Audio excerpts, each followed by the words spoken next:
Hi everybody.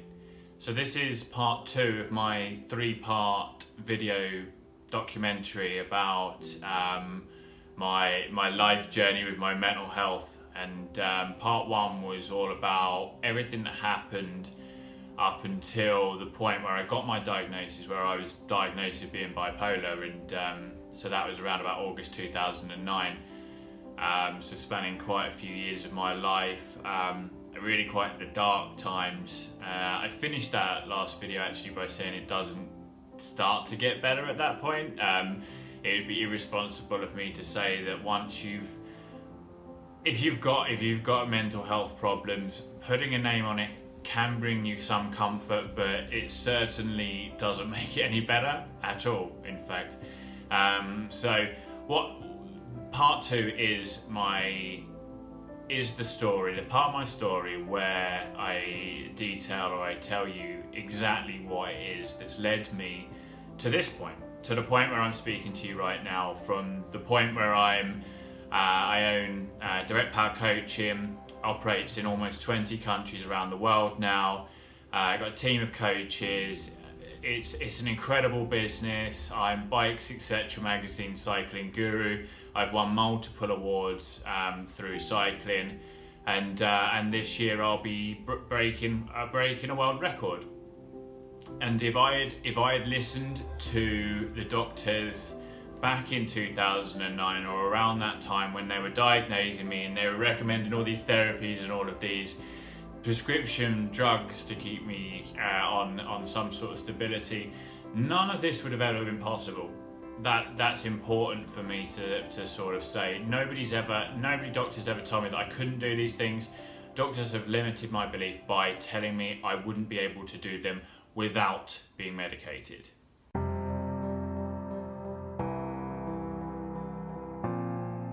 I remember waking up inside a mental hospital, and I think it was around about 2 weeks I stayed there, and had a lot of time to reflect on what was going on, and it was just like a break from normality, a break from the outside world, which I needed at the time.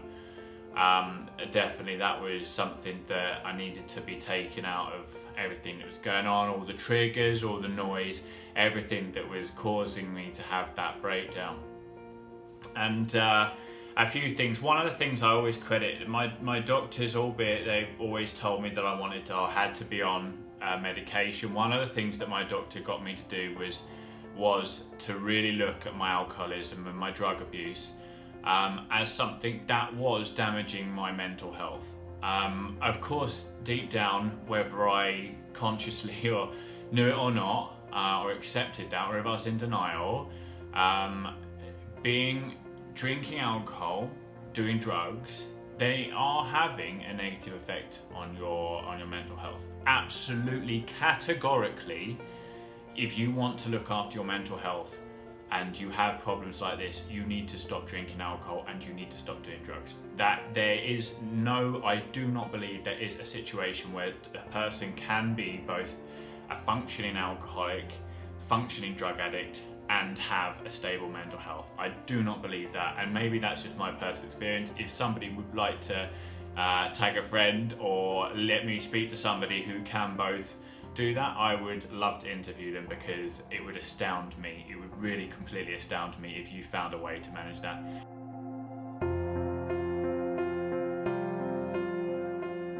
So my doctor said to me that he would not treat me at all. This is a private healthcare, because NHS in 2009 was even more poorly equipped, resourced to do with mental health than it is now. I remember having the outpatients come out from the local NHS hospital. A couple of people came out. I think my family requested them to come out and speak to me, and they sat me down and talked to me, and they were like, "Oh yeah, you're fine, there's nothing wrong with you." And then later on that day, I'd like cut myself, or I think I burnt myself that time. The people it's not the people, I've got to make that clear. The people were really nice. It's not those people. They're not even trained, or there's not the resources there. So Private healthcare was the only way that I was going to get anywhere, but of course I met with that challenge. Doctor very clever obviously recognised that there's that, I guess, some competitive edge inside me that says that you're not going to get this unless you do that. And he said that yes, you won't be treated unless you quit drinking, quit taking drugs. So I did that. I matched that, and then that went forward. Now, of course, it wasn't the last time at all that I drank or did drugs, but it was that stepping stone, and it was the first step towards me getting something that wasn't just an antidepressant that my GP prescribed me.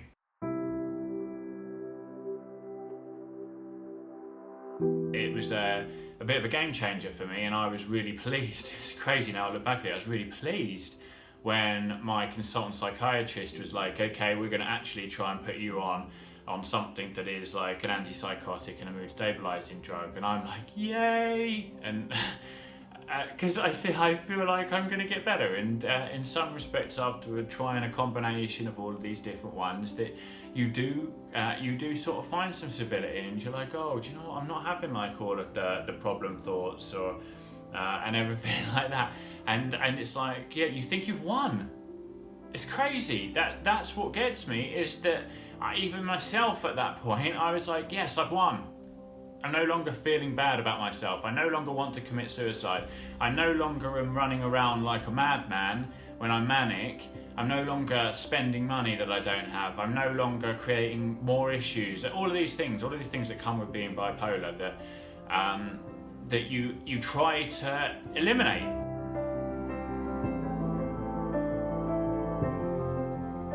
I needed to learn how to deal with my problems and my thoughts and my feelings and my actions. I didn't need to eliminate them. So at the time, I'm like, back to the being prescribed drugs, and I'm like, yes, this is fantastic. I think that I had quetiapine was the one that I settled on. Quetiapine, is a commonly used one. I think that a common dose is something like 75 to 150 milligrams, and I think that by the time I had finished with messing around, I was on about 750 milligrams. And one of its biggest properties, one of the biggest side effects is it's a sedative, so you must take it in the evening. I'd never heard of anyone taking it any other time of the day, because I would take it at 9 o'clock, and by 10 o'clock I'd be asleep, no matter what, absolutely no matter what, I would be asleep. Now, 7 o'clock in the morning would come round and I would wake up. It would take a heck of a lot to get me up, and 10, 11 o'clock in the morning I'm starting to feel a little bit more awake. Early afternoon, I'm almost back to that, and it's almost as if realistically I spent most of my days sedate, and that's the life that I thought that I was winning.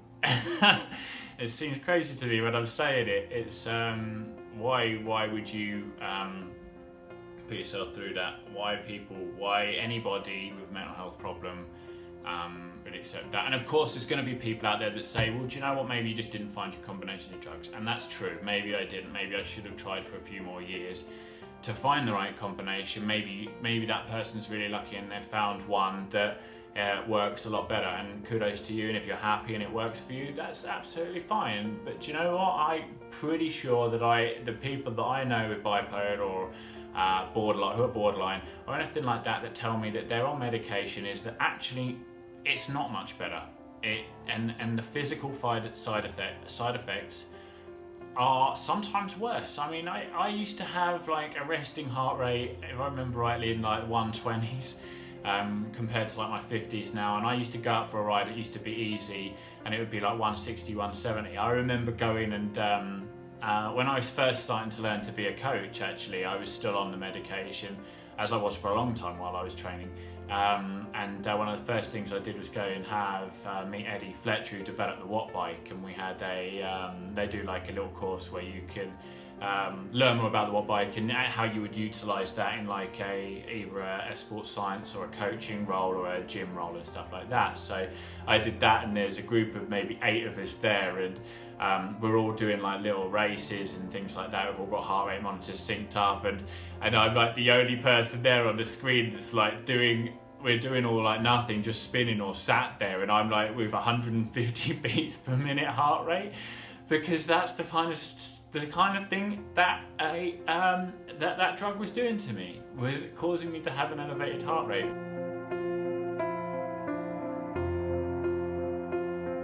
It took many years for me to of doing that, of being accepting of the fact that I was a better person, or I thought I was a better person on the medication than without, because 23 years or whatever it was prior to me getting that diagnosis and starting those drugs had left such a bad taste in my mouth that I felt so badly about my behaviour and my role in society that I believed, or I taught myself to believe, that actually I had to be sedate and I had to have these things.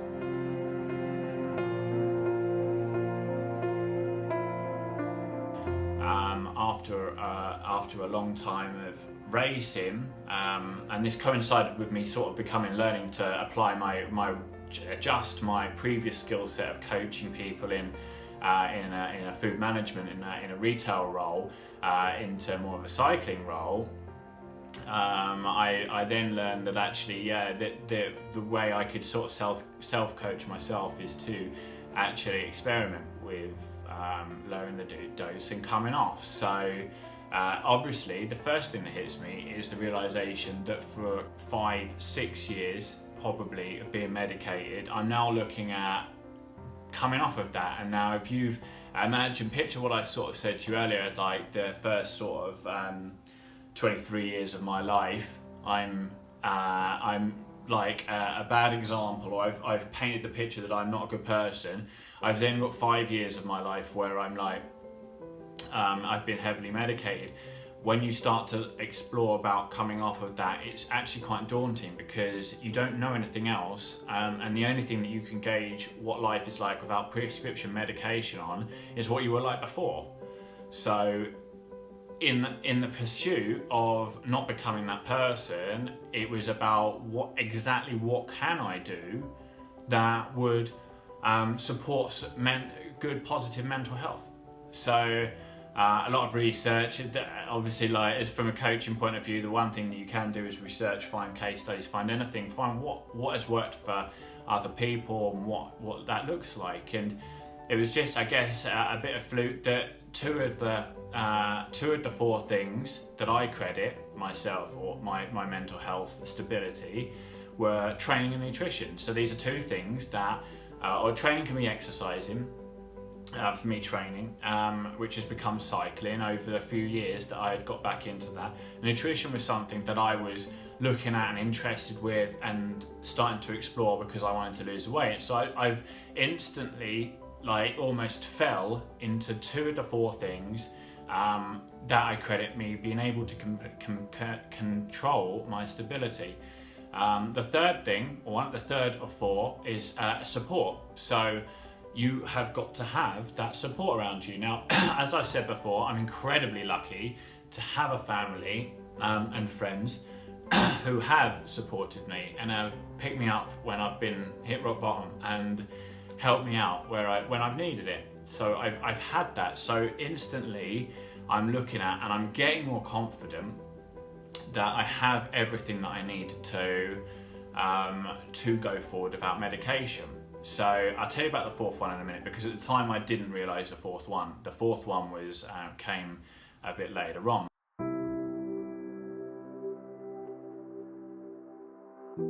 After about 3 months of tapering off of down of the medication, down to the lowest amount, I took that leap. And I can tell you 100% the worst withdrawal symptoms I've ever had of anything was coming off of that prescription medication. And what does that tell you?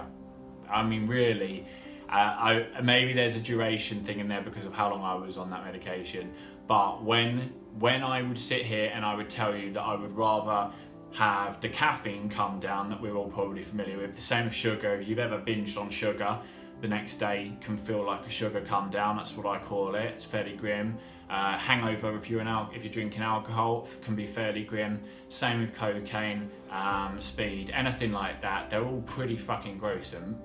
Pardon my language. But I tell you what, quetiapine was hands down the worst thing that I've ever had to come off of.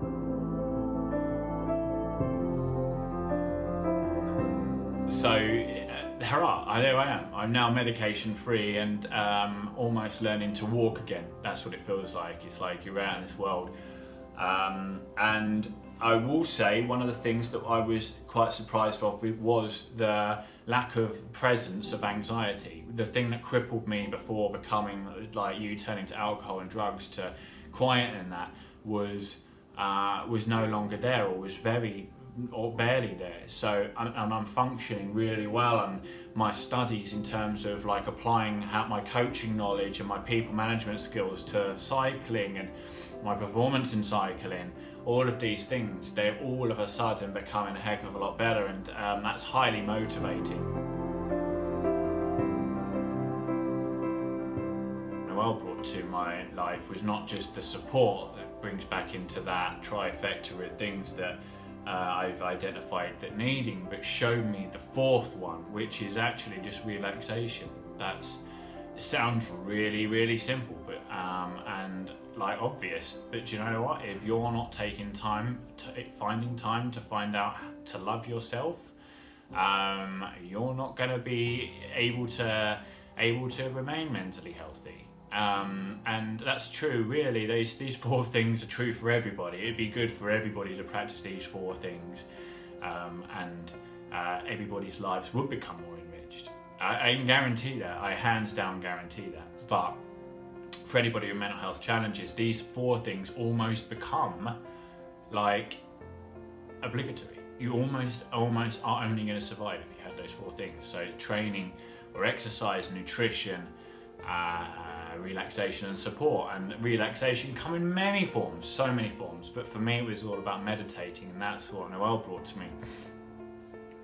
Noel brought to me meditating. She taught me what that was about and what like being mindful was, and all of these things like that that I didn't know about, and that was it. That was when I realised. I was like, this is crazy. This is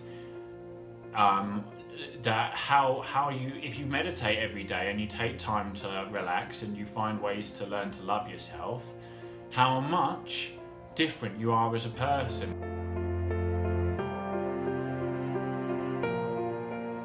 I'm not sitting here from a position, and I'm not preaching saying that, you know what, if you find these four things that I'm going on about, your life is going to be perfect, because it is not. You are going to still have hard times. But you know what? I'm sitting here and I'm like, I have hard times, but I've got a woman that loves me, and I love her, and we're willing to do the work to make it happen. And I can tell you, there's no part in my life and there's no way I can envisage anything better for me than what I have right now. And that amazes me. How I can go from incredibly overweight, like alcoholic drug addict with no hope, to having a global multinational business with all the friends and family that I have now, a wife to be, a beautiful stepdaughter, living in California. I mean, I am just so grateful for that, for the change that has been brought about in my life, and this is it. That's why I have to share this. This is because it has. If it can work for me, if I can do it, why can't other people do it? I've not got millionaire parents who paid for me to do all this. I've not had any sort of handout from anybody. I have literally taken myself from rock bottom to where I am now, and it is just the beginning, really, for me. Every day is just a new beginning. It's every day I'm going to fight and try and better myself. I'm not going to stop.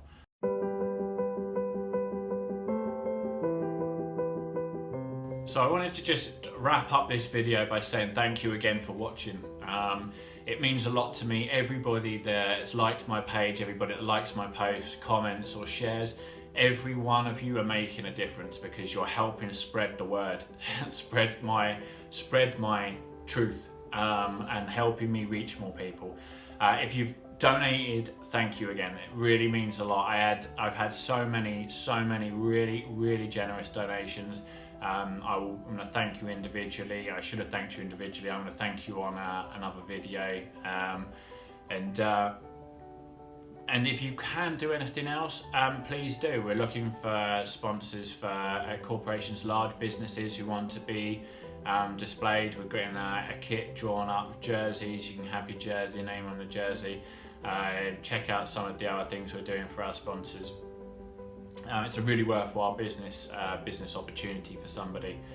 Again, if you know anybody who's struggling, might be worth just sharing this video with them and showing them that it's entirely possible to go from rock bottom to success.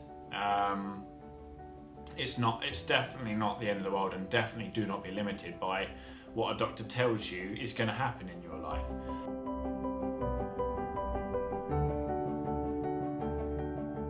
So thank you, everybody. And part 3 is going to be about what the future looks like, and some of my hopes, aspirations, and a bit more on Route 66.